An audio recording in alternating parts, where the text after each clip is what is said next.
Namaste UFC. We have arrived. India is here. Captain India is here and we have arrived. नमस्ते UFC India is here. तो ये था role हमारे अपने शेर का, जिनका स्टेज नेम भी यही है, द किंग ऑफ लॉयंस।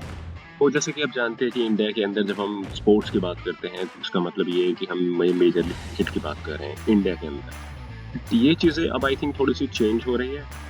जैसे कि अभी प्रीवियसली हमने नीरज चोपड़ा के गोल्ड लाने के बाद हमने उसे कितना प्यार दिया और उसे अक्सर आंखों पर बिठाया। बट ऐसा क्यों होता है कि जब भी हमारा एथलीट कुछ अचीव नहीं कर लेता बिसाइड क्रिकेट, उसे वो जगह नहीं दे पाते हैं। बट आई थिंक इसका पॉजिटिव रेफरेंस भी ये है कि अब जो हमारे प्लेयर्स ओलंपिक्स में जाते हैं, अदर एथलीट्स, वो गोल्ड मेडल लाते हैं और इवन इंस्पायर्ड भी होते हैं मोर गोल्ड मेडल लाने के लिए, क्योंकि अब हमारे देश के अंदर जो है ये यूथ है वो ये चेंज ला रहे हैं।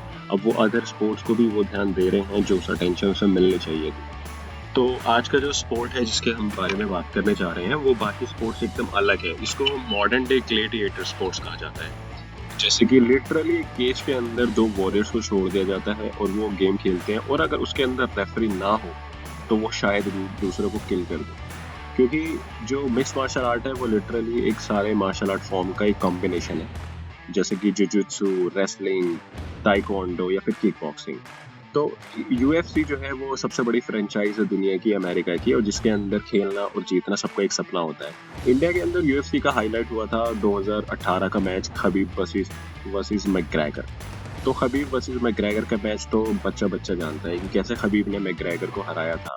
उसकी ट्रैश टॉकिंग, उसका जो भी एक पूरा यूएफसी का कल्चर होता है कि मैच से पहले उसका बिल्डअप होता है, प्रमोशंस होती है। तो इसके अंदर इंडिया का एक प्लेयर पहले ऑलरेडी गया था जिसका नाम था भारत कंटारे, और उसके बाद अभी दूसरा जो इंडिया का प्लेयर अभी गया है जिससे हमारी सारी सबकी नजरें हैं, उनका नाम है अंशुल जुबली। तो 28 साल के अंशुल जुबली देहरादून से आते हैं और उन्होंने फाइट नाइट चैंपियंस जो एक फ्रेंचाइज है बाय टाइगर श्रॉफ, उसके अंदर उन्होंने 6-0 का रिकॉर्ड था, और अभी रोड टू यूएफसी में उन्होंने इंडोनेशिया के जेका सारागी को हराया था। तो इनका जो स्टैंस है, जो इनकी स्पेशलिटी है वो है इनकी रेसलिंग, जैसे कि इंडिया के अंदर खासकर होती है। खबीब को आप जैसे कि आपने सुना भी होगा शायद बहुत सारे वीडियोस के अंदर, इन्होंने खुद भी बताया होगा कि ये खबीब से बहुत इंस्पायर्ड है, क्योंकि इनकी गेम भी खबीब की तरह ही है। जैसे कि खबीब लाइट वेट चैंपियन थे, तो ये भी इसी कैटेगरी में, और खबीब का भी स्पेशलिटी थी रेसलिंग, जिसके अंदर मैकग्रेगर की जो स्पेशलिटी थी पंचिंग या फिर पाउंड फॉर पाउंड और पंचिंग या फिर किकिंग। बट खबीब को किक और पंच तो आता ही था, बट रेसलिंग के अंदर उनका कोई हाथ नहीं रोक सकता। तो चाहे डस्टिन पोरियर हो या फिर जस्टिन गेजी या फिर इवन मैकग्रेगर, उन्होंने 29-0 का रिकॉर्ड था, और उनके जो खासियत थी वो यही थी कि वो ग्राउंड एंड पाउंड गेम खेलते थे। तो अगर आप 7-0 की जो स्ट्रीक है अंशुल जुबली की, उसमें अगर देखेंगे तो उनकी भी गेम यही होती है, ग्राउंड एंड पाउंड। वो अपने प्लेयर को पहले ग्राउंड पे लाते हैं, no matter how explosive the other player is, वो उसको ग्राउंड पे लाते हैं और उसको चिप करते हैं। इसीलिए जब जेका से उनकी फाइट थी, जो कि बहुत ही इंपॉर्टेंट फाइट थी, और उसके अंदर उन्होंने पॉडकास्ट के अंदर बताया भी कि उस दिन वो पूरी तरह से फिट भी नहीं थे। He was having some respiratory issue, अब बहुत छोटा सा कफ के वजह से। तो उसके अंदर जो दूसरा उनका प्लेयर था इंडोनेशियन जेका, वो काफी एक्सप्लोसिव था, बट उन्होंने अपनी इसी रेसलिंग गेम की वजह से ग्राउंड में पाउंड पे ले जाके उन्होंने उसको हराया। मुझे पर्सनली अंशुल जुबली की एक बात बहुत अच्छी लगती है कि उनके अंदर जो थोड़ा सा माइंडसेट है वो खबीब वाला है, स्टॉइस वाला। क्या है कि वो अंदर से कितना ही तूफान हो उनके अंदर और कितने ही अच्छे हैं वो रेसलिंग के अंदर, फाइट के अंदर, बट वो ट्रैश टॉक नहीं करते कभी भी।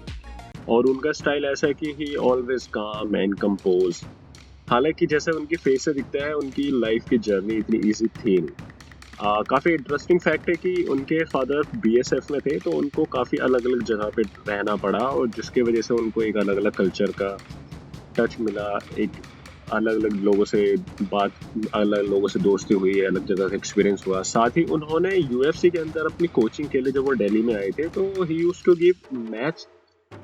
बी अ मैथ्स टीचर, और वो मैथ पढ़ाते थे लोगों को अब कुछ फंडिंग के लिए। और एक बार उनको एक जगह पे किसने स्टैब कर दिया था चाकू से, और यही नहीं, उनका जो जर्नी थी यूएफसी में आने की वो भी काफ़ी अलग है, मतलब यूएफसी तक की। एमएमए से वो इंट्रोड्यूस उनको उनके एक फ्रेंड ने दिखाया था। बचपन में तो वो ज़्यादातर फुटबॉल खेलते थे और उनका कोई ऐसा बचपन में इरादा नहीं था कि मुझे मार्शल आर्ट्स में जाना है या फिर मुझे एमएमए खेलना है या फिर एक दिन यूएफसी जाना है। तो 2015 में उनके एक फ्रेंड ने उनको एक मैच दिखाया एमएमए का और उनको इंट्रोड्यूस करवाया एमएमए से। तो उसके बाद से जैसे उनको प्यार हो गया और उनका पहला वर्ड ये था कि आई कैन डू दिस, मैं यहाँ जा सकता हूँ, इनफैक्ट मैं यहाँ जाऊँगा। और आप देख सकते हैं आज वो वहाँ पे हैं। तो जैसे कि आप जानते हैं कि सिर्फ अंशुल जुबली ही नहीं, हमारे कई और इंडियन प्लेयर्स भी हैं। As an example, one championship में फोगाट सिस्टर रितु फोगाट भी पार्टिसिपेट लेती है, फीमेल, वो भी एक फीमेल रेसलर है एमएमए के अंदर और उनका भी गेम रेसलिंग का ही है ज़्यादातर।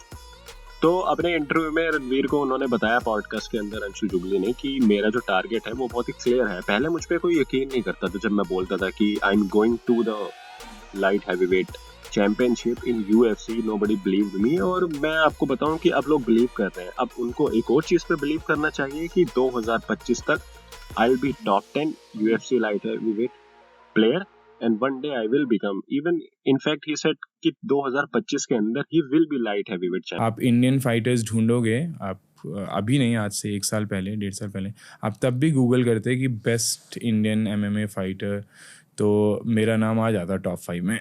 अब तो मतलब अब तो एस्टैब्लिश हो चुका है कि मैं बेस्ट हूँ। And I we wish all the best for him. और मुझे पर्सनली बहुत हाई होप है क्योंकि मैं यूएफसी बहुत टाइम से देखता हूँ और फॉलो करता हूँ इस स्पोर्ट को। तो all the best for Anshul jubilee. और हमारा और सबसे बड़ी गर्व की बात तो यह है कि as an Indian we have our own player to support, to celebrate. तो गाइस, ये थी वीडियो आज की हमारे ग्रेट अंशुल जुबली के बारे में, द किंग ऑफ लॉयंस। तो अगली वीडियो के लिए प्लीज सजेस्ट करके बताएं कि मैं किसके ऊपर वीडियो बनाऊं। तब तक के लिए please like and subscribe and please give me your suggestion कि मेरी वीडियोस कैसी जा रही हैं as a new YouTuber. And thank you so much and please keep supporting.